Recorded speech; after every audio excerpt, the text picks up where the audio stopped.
Boa tarde, meus queridos irmãos e minhas queridas irmãs. Que alegria, hoje, quarta-feira, 23 de outubro, estarmos aqui mais uma vez no nosso programa Pastoreio Católico, onde eu quero levar até você, nesta tarde, uma palavra confortadora, uma palavra de paz, de bênção e de amor da parte de nosso Senhor Jesus Cristo. Eu peço a permissão e a licença a todos aqueles que estão nos assistindo, para que Deus possa entrar na sua casa, na sua vida, através dos meios de comunicação que nesse momento você está ligado com eles, ouvindo, orando e clamando o poder de Deus na sua vida. E eu convido você a iniciarmos dizendo juntos, em nome do Pai, do Filho e do Espírito Santo. Amém. Vinde, Espírito Santo, enchei os corações dos vossos fiéis e acendei neles o fogo do vosso amor. Enviai o vosso Espírito e tudo será criado e renovareis a face da terra. Oremos. Ó Deus, que instruíste os corações dos vossos fiéis com a luz do Espírito Santo, fazei que apreciemos retamente todas as coisas segundo o mesmo Espírito, e gozemos sempre da sua consolação, por Cristo Senhor nosso. Amém. Depois dessa nossa belíssima festa que nós tivemos no último domingo, do nosso 39º Círio de Nossa Senhora de Nazaré, aqui em Marabá, hoje eu quero fazer uma pergunta para você. Você tem corrido de Deus ou você tem corrido para Deus? É uma pergunta até meio estranha, não é verdade? Você tem corrido de Deus ou você tem corrido para Deus?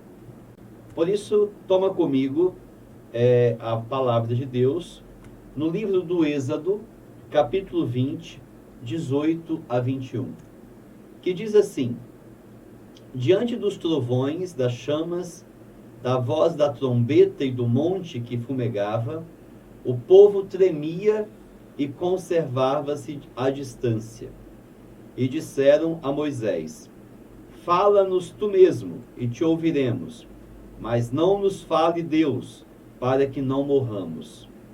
Moisés respondeu-lhes: não temais, porque é para vós provar que Deus veio, e para que o seu temor, sempre presente aos vossos olhos, vos preserve de pecar. E o povo conservou-se à distância, enquanto Moisés se aproximava da nuvem onde se encontrava Deus. Esta passagem do livro do Êxodo, ela acontece justamente quando Deus vai promulgar os 10 mandamentos lá no Monte Sinai. Enquanto que o povo estava lá embaixo no acampamento, Moisés havia subido para receber de Deus essas 10 leis que deveria nortear, conduzir toda a vida do povo de Deus e que também é aquilo que nos segue e nos norteia a nossa vida até hoje. E no final, então, o povo de Deus, vendo o que estava acontecendo, o povo de Deus fica com medo dos trovões, medo dos relâmpagos que saía das nuvens do céu enquanto Deus falava. Então, quando Deus se manifestou lá no Monte Sinai, houve 2 tipos de reações.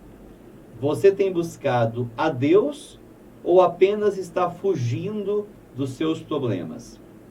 No versículo 18 a 19, fala do povo. Quem era esse povo?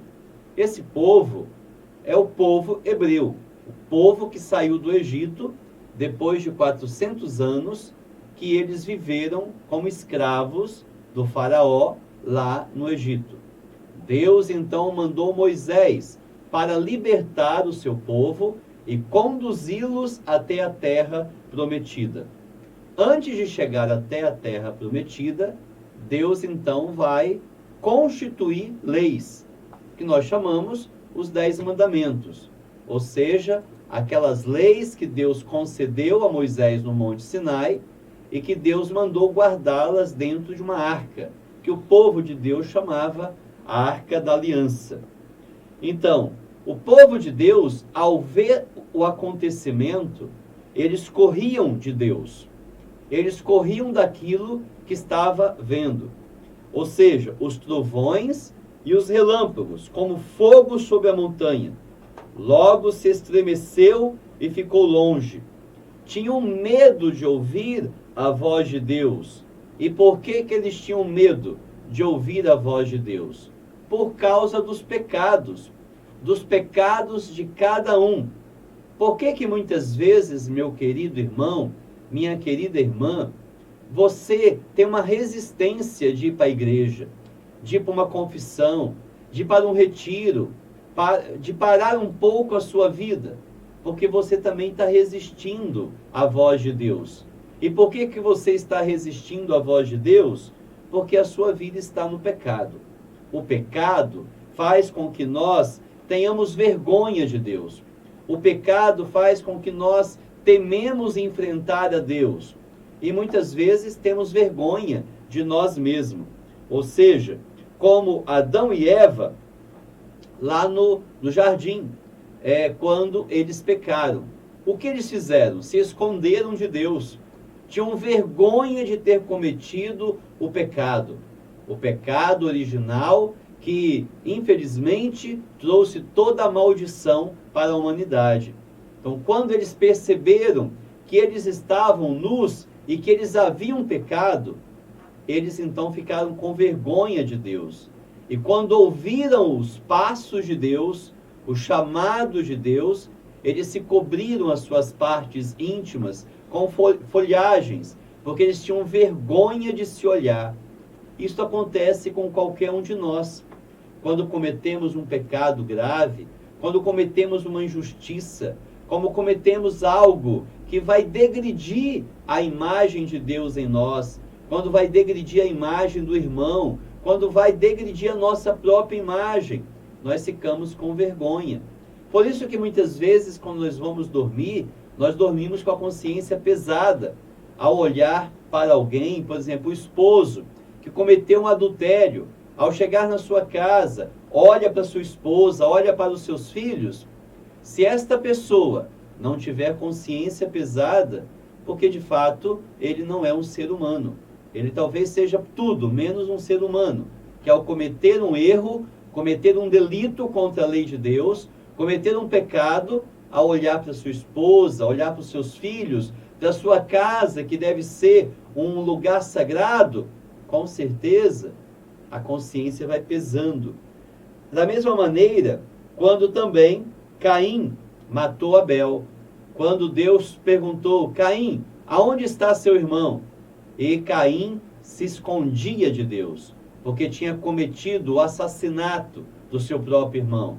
Tinha cometido o primeiro homicídio da Sagrada Escritura, quando por inveja, por ciúme, matou o seu próprio irmão. Que se esconderam de Deus. Assim, todo pecador, muitas vezes, se esquiva de ouvir o Evangelho, porque não suporta reconhecer os seus erros. Sabe qual é o pior tipo de ser humano que existe? Aquele que não reconhece o seu erro. Porque, para Deus, qualquer erro, qualquer pecado é perdoado. O único pecado que não é perdoado é o pecado contra o Espírito Santo, como nós vimos recentemente na nossa Sagrada Liturgia de um desses domingos. Pecar contra o Espírito Santo é o quê? É você não acreditar na misericórdia de Deus. Então, muitas vezes, nós vamos esquivando a nossa vida de ouvir a palavra de Deus, de ler a Bíblia, de buscar uma intimidade com Deus, porque nós não suportamos reconhecer os nossos erros. E aí vem a grande palavra de São Paulo: quando você caiu, levanta com mais força. Mas, infelizmente, muitas pessoas gostam e não têm coragem de se levantar do seu erro, do seu pecado. A maior grandeza do ser humano é reconhecer: eu errei, eu pequei. Diante de Deus, eu vou me reconciliar, eu vou me consertar. Deus tira até um proveito do meu pecado. Deus tira até o proveito de alguma coisa que eu cometi de errado. Tantas histórias da Sagrada Escritura que nós vemos que Deus tira o proveito de um pecador, ou seja, do pecado cometido. Então, meu querido irmão, nós não podemos permanecer no pecado. Existe até um ditado popular, uma gíria popular, que diz assim: errar é humano, continuar no erro é burrice. E eu confirmo isto. Você errar, você cair em um determinado pecado, é humano. A única pessoa que não pecou na face da terra foi Jesus Cristo e Nossa Senhora. Todos os homens, santos e santas, cometeram pecado. Somos pecadores. E São João vai dizer que aquele que diz que não tem pecado é um mentiroso. É um mentiroso. Todos somos pecadores. Mas aonde que está a grandeza do ser humano? É continuar no pecado ou admitir que é pecador? Quando você tem uma doença, você procura ajuda, procura um médico para se tratar. Se você descobre que você tem um pecado, que você tem um vício espiritual, e você continua deixando que esse vício te domina, com certeza, um dia você vai cair, um dia você vai ser destruído, um dia você vai acabar com você mesmo. Mas se você reconhecer o seu erro, reconhecer o seu pecado, você com certeza vai receber as graças de Deus. Com Jesus, também algumas pessoas não gostavam de ouvir suas palavras, porque não queriam se converter. Muitas vezes, até mesmo muitos católicos, muitos crentes também, de outras denominações religiosas, que vão à igreja, mas a palavra de Deus entra no ouvido e sai no outro, porque não querem se converter, não querem abrir o seu coração para a graça do Espírito Santo, para a graça de Deus na vida. Então, meu querido irmão, não corre de Deus, não corre de Deus. Repita para você isso aí no seu coração: eu não vou correr mais de Deus, custe o que custar da minha vida. Eu não vou ter medo de Deus, eu não vou ter medo daquilo que Deus pode fazer comigo. E o que Deus pode fazer com você? Só te perdoar, só te amar, só te acolher. Quem não nos perdoa, quem não nos abraça, são as pessoas que têm um coração maldoso, um coração invejoso, um coração ciumento, um coração até vulgar, e o diabo. Mas Deus não. Deus sempre nos abraça, Deus sempre nos acolhe, Deus sempre está perto de nós. Então, o que nós devemos fazer? Correr de Deus ou correr para Deus? A resposta é clara. Temos que correr para Deus. Ao ouvir a manifestação da presença de Deus no monte, Moisés procurou chegar mais perto, como da primeira vez que Deus lhe falou lá na sarça ardente. Moisés tinha desejo de se aproximar de Deus, tinha sede e fome pela presença do Senhor. Assim também precisamos correr para Deus. É interessante, quero partilhar com vocês algo que eu percebo nesta minha caminhada de sacerdote. Quando nós comunicamos, por exemplo, a uma comunidade, a um lugar, determinado dia do ano, a igreja vai oferecer cestas básicas para as pessoas. As pessoas vêm correndo, enfrentam a fila rapidamente e sempre querem ser os primeiros.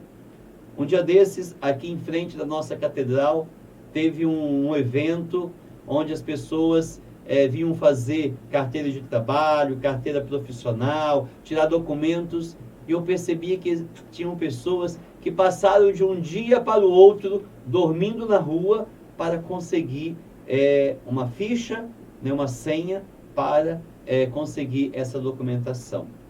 E é interessante, né?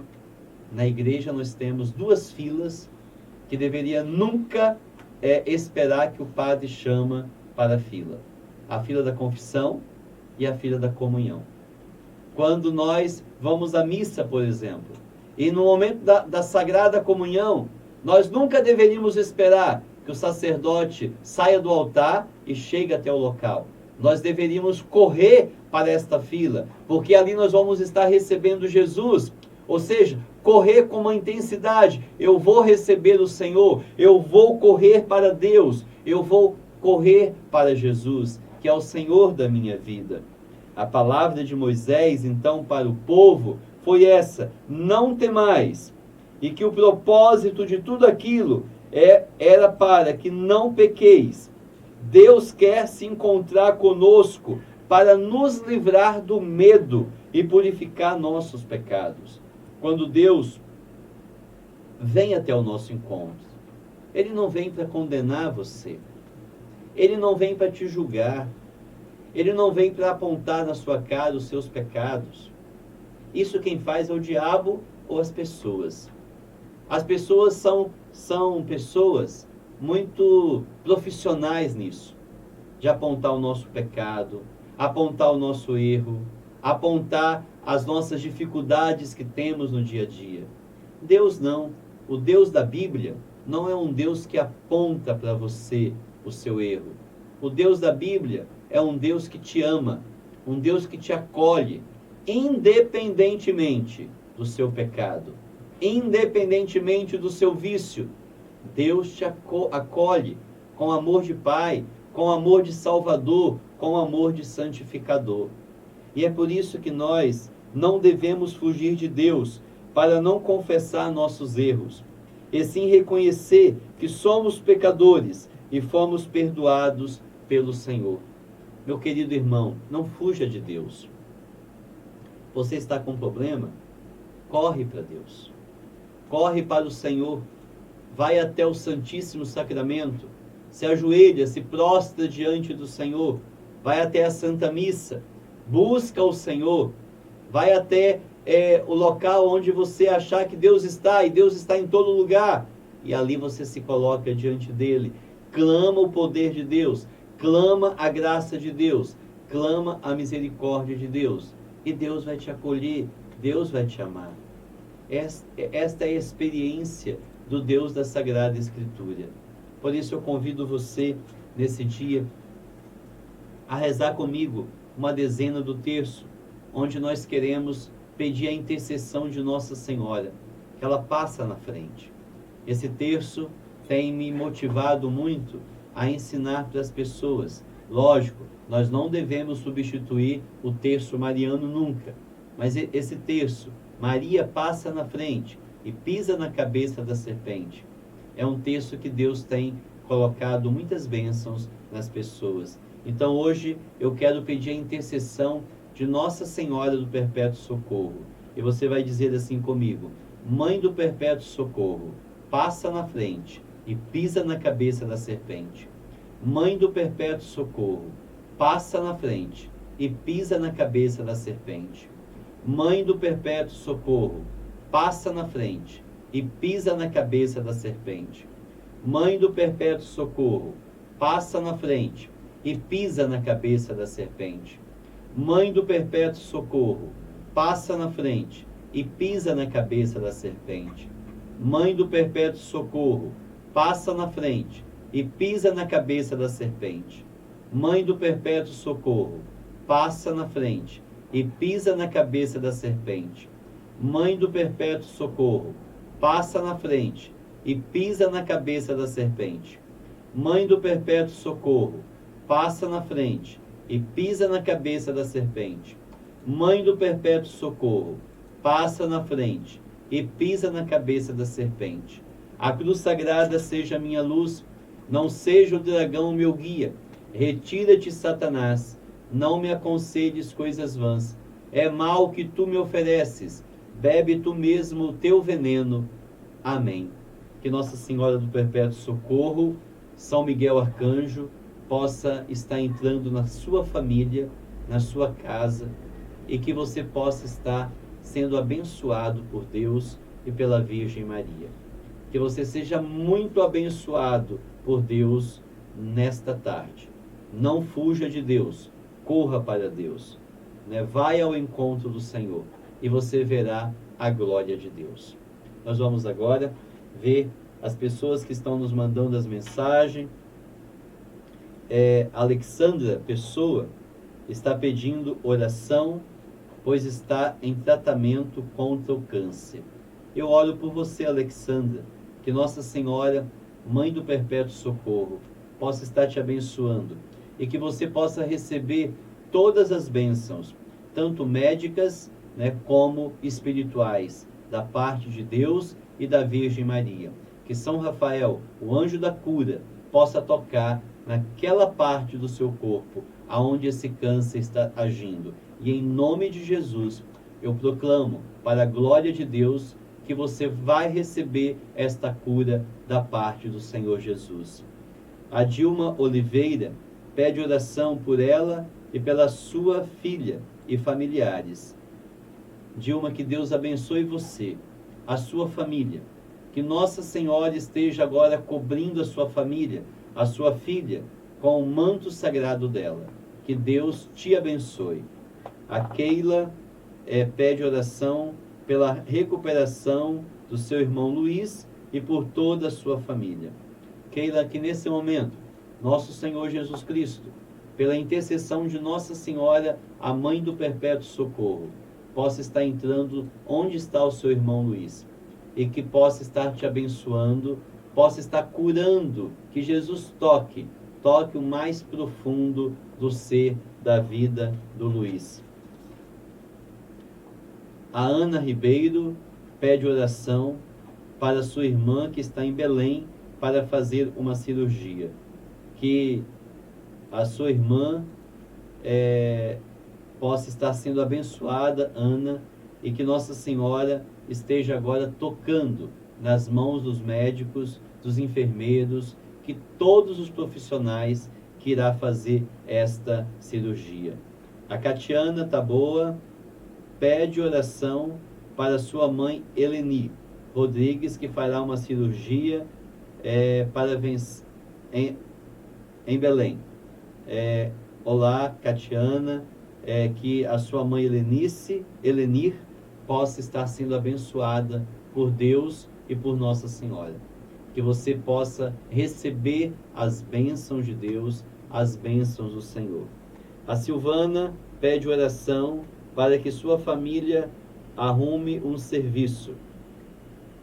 Que Nossa Senhora abre caminhos para vocês, abre caminho para sua família. Que Nossa Senhora possa abençoar a sua família. Sabemos que estamos num momento difícil, nossa economia não está tão boa, mas que Deus possa abrir outros trabalhos para a sua família, para a sua filha. Que Deus te abençoe e abençoe a todos aqueles que estão pedindo oração. A Silvana Rodrigues pede oração pela sua filha, que livre de todo o mal. Que o poder de São Miguel Arcanjo possa estar abençoando a sua filha Silvana e que todo o mal seja agora destruído, sanado pelo poder de Jesus. A Dilma Amorim pede oração pelo seu casamento e por ela. Que Deus e Nossa Senhora possa te abençoar a sua família e o seu casamento. A Irene pede oração para seus filhos. Que Deus abençoe os seus filhos, Irene, e que Nossa Senhora cubra-os com teu poder. A Maria Iraneide pede oração pela sua irmã, que se abra uma porta de emprego para ela, e oração também pelo seu amigo Jorge, que se encontra na UTI. Que nesse momento Jesus possa estar visitando o quarto deste hospital, na UTI, e possa estar tocando esse teu filho, esse teu amigo Jorge, pelo poder de Jesus, pela intercessão de Nossa Senhora. E que a bênção de Deus caia sobre todos vocês que estão participando conosco. Amados irmãos, amadas irmãs, hoje, quarta-feira, temos a nossa missa onde nós fazemos oração de cura e libertação. Você é nosso convidado, você é nossa convidada. Traga seus parentes, traga sua família. Vamos formar uma família cheia de Deus, uma família cheia do poder de Pentecostes, homens e mulheres corajosos, cheio do Espírito Santo, cheio do poder da graça de Deus. Também quero convidar todos os casais que todas as sextas-feiras, às 19h30, aqui na Catedral, nós estamos iniciando um novo movimento aqui em nossa cidade de Marabá. Um movimento que nós estamos chamando de Homens e Mulheres Corajosos de Pentecostes, onde o casal assume serem casais corajosos para assumir a identidade da família, a identidade da família cristã. Você quer ser um homem de Deus corajoso? Você quer ser uma mulher de Deus corajosa? Quer ser um casal corajoso, onde você vai vencer com o poder de Deus as batalhas que estão sendo travadas contra a sua família? Venha participar toda sexta-feira, 19h30, missa, e após a missa o nosso grupo de oração carismático, né, homens e mulheres corajosos do Espírito Santo. Que Deus te abençoe e que também amanhã, às 20 horas, toda quinta-feira, nós temos o nosso programa Comunidade e Fé, né, às 20 horas, e amanhã vamos estar trabalhando um tema muito importante, o tema, né, do mês, né, de novembro, que é o mês de novembro rosa, né, o combate contra o câncer, né? Então, vamos participar. Tantas pessoas que estão com essa enfermidade, vamos discutir, vamos refletir, vamos pedir a bênção de Deus para tantas pessoas que necessitam. Que Deus te abençoe, que Nossa Senhora possa te abençoar, que os anjos de Deus possam estar invadindo a sua casa com uma chuva de bênçãos e que o poder de Deus possa te libertar nesta quarta-feira. Eu oro por você e colocarei você em cima do altar, clamando, orando e suplicando o poder de Deus, que as batalhas sejam curadas e que as muralhas sejam destruídas pelo poder de Deus. E receba a minha bênção sacerdotal. Em nome do Pai, do Filho e do Espírito Santo. Amém. Fique na paz e até quarta-feira, se Deus quiser.